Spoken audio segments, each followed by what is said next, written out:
Friends, welcome to Biology Made Easy. Today in this video, we'll discuss what are the different types of simple permanent tissues. In the previous video, we have discussed what is tissue and the detailed classification we have given that the tissue is divided into meristematic tissue and permanent tissue. The permanent tissue is again divided into simple permanent and complex permanent. Now we will discuss the simple permanent tissue, which is again classified into three types: parenchyma, collenchyma and sclerenchyma. So it is divided into parenchyma, number 2 collenchyma, and third one sclerenchyma. Let us discuss one by one. Let us start with the first one, that is parenchyma. Now, what are the characteristics of the parenchymatous tissue? Characters. Now, number 1, these are thin-walled and made up of cellulose. Number 2, only primary wall present. Only primary wall present. In bracket I am writing no secondary wall, because this is very important.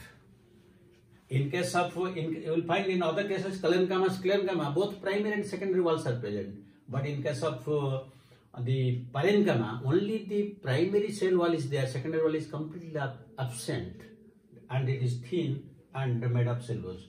That is why this is known as potential meristematic tissue. It is known as potential meristematic tissue, because whenever required, the parenchyma can be converted to meristematic tissue, but not these two types. Then the fourth point is they may be round or polygonal, spherical. There may be different shapes are there. Then intracellular spaces present. Intracellular spaces they are present. Then the next point is usually these are the all of the tissues, they usually come out, that means the collenchyma, sclerenchyma, they develop from this parenchyma. Other tissues develop from parenchyma. And another important point is ontogenetically and phylogenetically it is the most primitive tissue.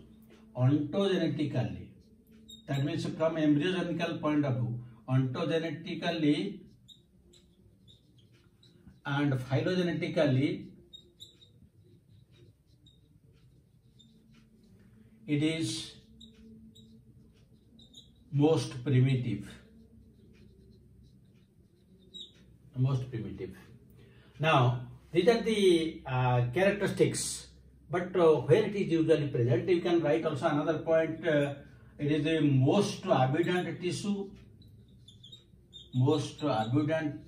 tissue. And since it is the most abundant tissue, it is also known as packing tissue. Because wherever no other tissue is required, there parenchyma is present. That is why it is also known as packing tissue. Now, what is the location?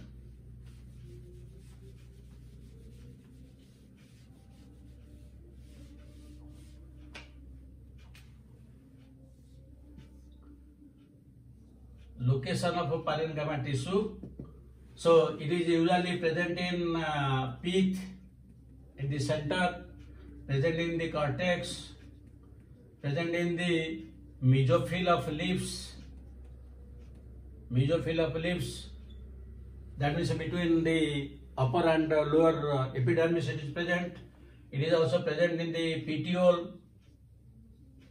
That means the majority part, pith have both stem and root, cortex have both stem and root, then in the leaves, that means stem, root, leaf, all are covered. That is why this is the most abundant tissue. Then it can be of different types.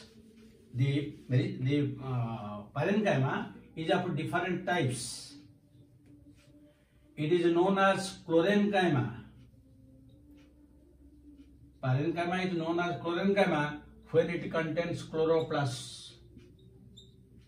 When chloroplasts are present in parenchyma, the name changes to chlorenchyma, and naturally the function is photosynthesis. It is known as aerenchyma. Aerenchyma when surrounded by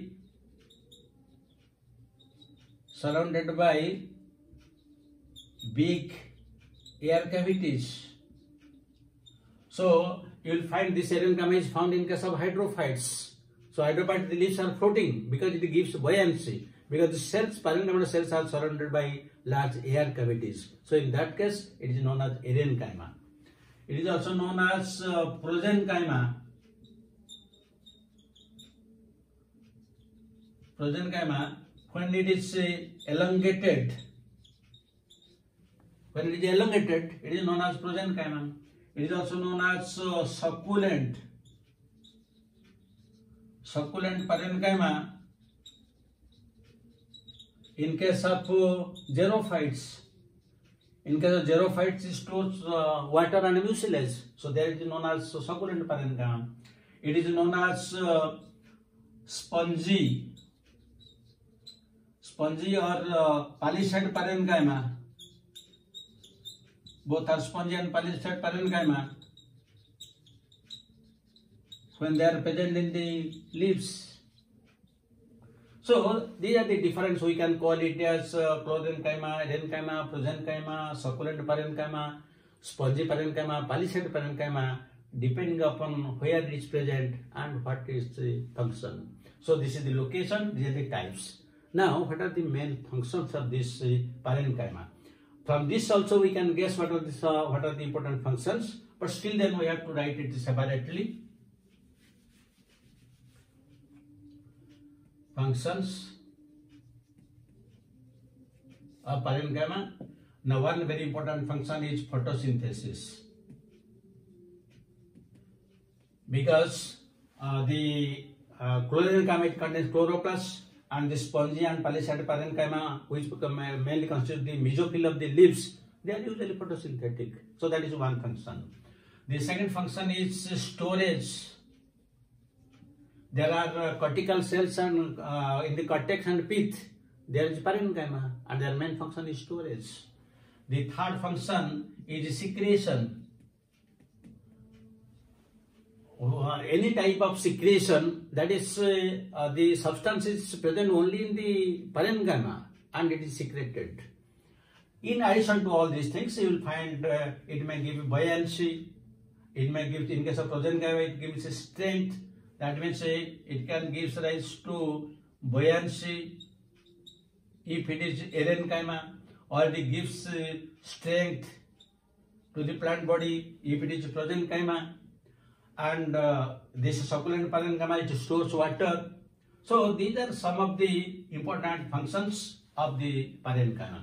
So this is all about the structure, the location, and the types and the function of parenchyma.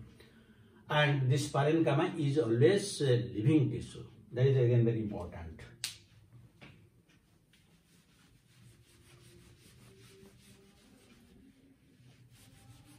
Now let us discuss the second one. The second one is collenchyma.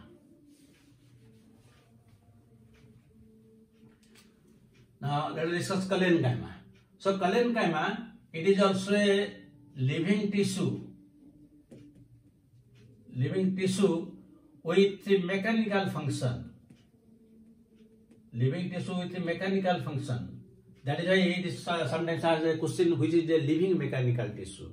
Because parenchyma is living, but it is vital, only vital activities like photosynthesis and storage secretion. But the collenchyma is living and with a mechanical function. Now it's a cell walls. Let us write the cells may be again oval, polygonal, and spherical. Then next point is the cell walls have secondary wall. That means in addition to primary wall, secondary wall is present. Have secondary wall in addition to primary wall, because primary wall is present in all types of cells. So here secondary wall is present. Now the cell wall is unevenly thick. This point is very important. Unevenly thick. That means at some places it is very thick and some places very thin. Why?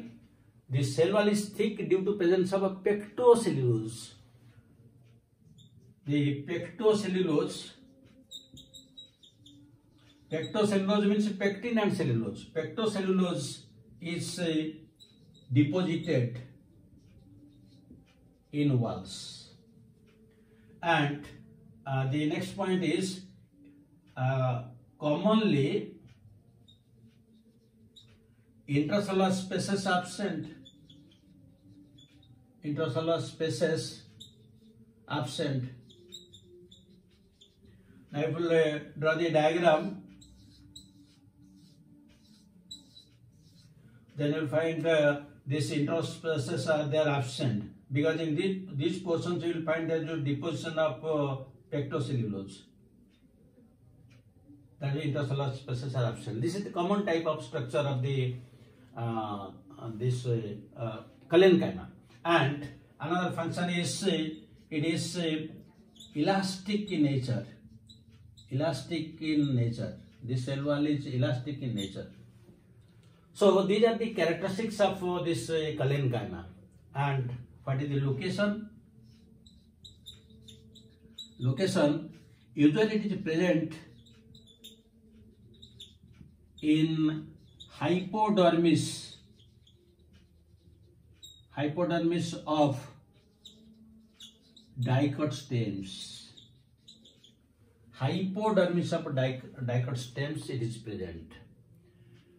Now this is very important, because suppose you think of one stem, and mostly you think of some herbaceous stem.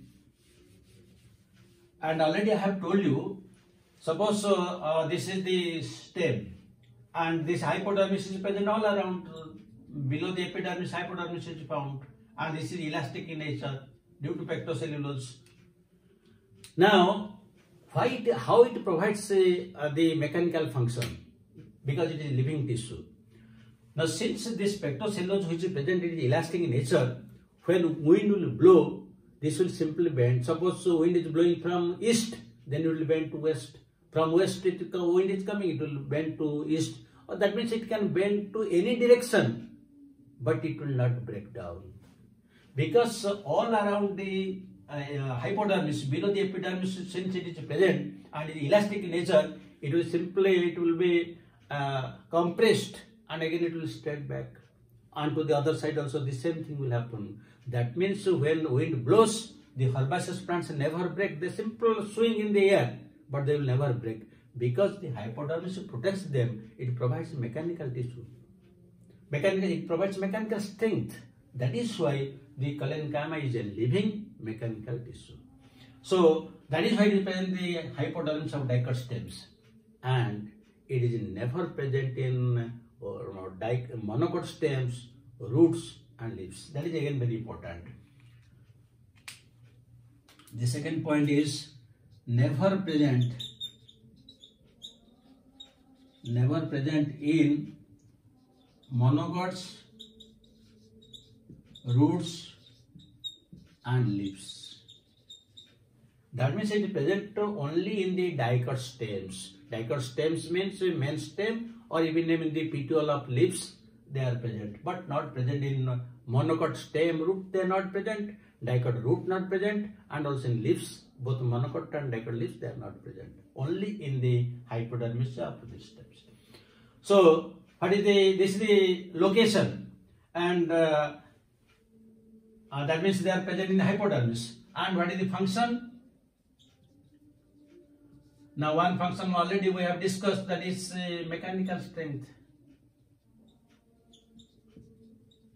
And the second important function is sometimes this collenchyma, since they are living, if they contain a chloroplast, they also can carry out photosynthesis. So these are the two important functions of the collenchyma tissue. So both parenchyma and collenchyma are living, but parenchyma is living vital tissue, while collenchyma is living mechanical tissue. Now you come to the third one, sclerenchyma. The sclerenchyma is dead mechanical tissue.